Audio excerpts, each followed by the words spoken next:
গ্রামে মারাত্মক একটা ব্যাকটেরিয়ার উপদ্রব হয়েছিল। স্বাস্থ্যকেন্দ্র, হাসপাতাল কেউই কিছু করতে পারেনি। অনেক বাচ্চা নাকি মারা গেছিল ম্যাডাম। এই ডাক্তার একা হাতে গ্রামকে পুরো চিকিৎসা করে সুস্থ করেছেন। আমার মন বলছে উনি কিছু হেল্প করতে পারেন।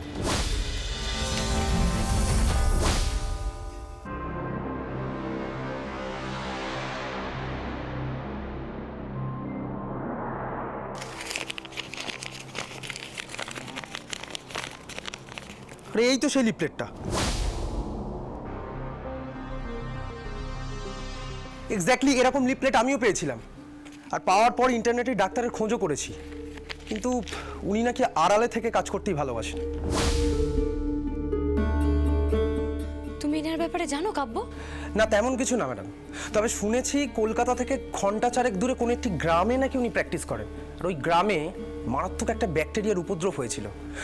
স্বাস্থ্যকেন্দ্র, হাসপাতাল কেউই কিছু করতে পারেনি। ইনফ্যাক্ট কোনো ওষুধেই কোনো কাজ হয়নি। অনেক বাচ্চা নাকি মারা গেছিল ম্যাডাম।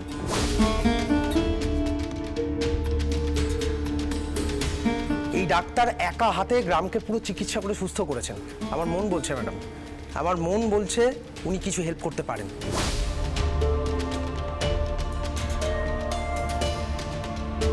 এইবার কি বলবি দাদা? দেখ।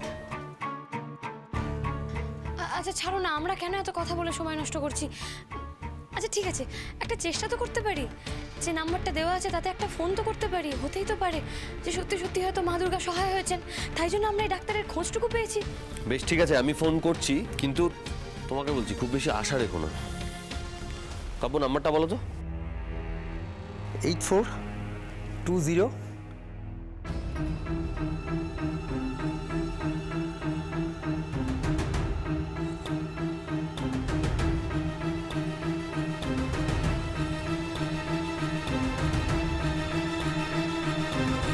হ্যালো, ডাক্তারবাবু আছেন? মানে আপনি কি ডাক্তারবাবু বলছেন? ডাক্তারে খুঁজছেন নাকি? টাকা দিবেন? তা বেশ বেশ, দেন টাকা, উনি তো ভগবান।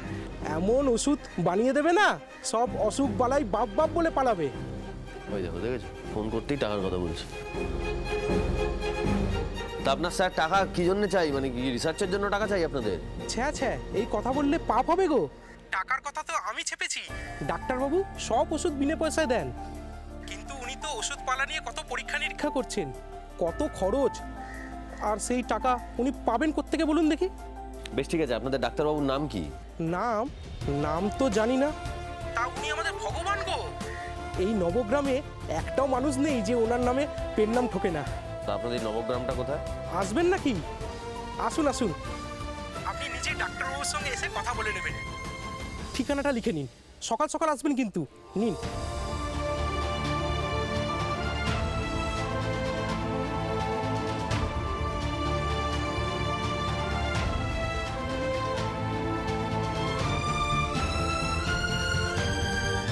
বেশ ঠিক আছে, আমরা কালকেই আসছি। হাদি, তুমি একেবারে সোজা যাওয়ার কথা বলে দিলে। এখানে এতজন পেশেন্ট, মা বাবা সবাইকে ছেড়ে যে যাবে, আর যার রাস্তা, যে জায়গা বললো, সেটা তো মানে যেতে আসতেই 1 ঘন্টা, মানে গোটা একটা দিন লেগে যাবে। আরে আমি চলে যাব। কি বলছিস? তোকে আমি একা পাঠাবো? আমি দরকার প্রয়োজন পড়ে বিক্রম নন্দুকে সঙ্গে নিয়ে নেবো। হ্যাঁ, ওটা ভালো হবে। ওদেরকে নিয়ে যাও, তাতে বরং সুবিধাই হবে, ওরাও সবটা দেখে বুঝে নিতে পারবে।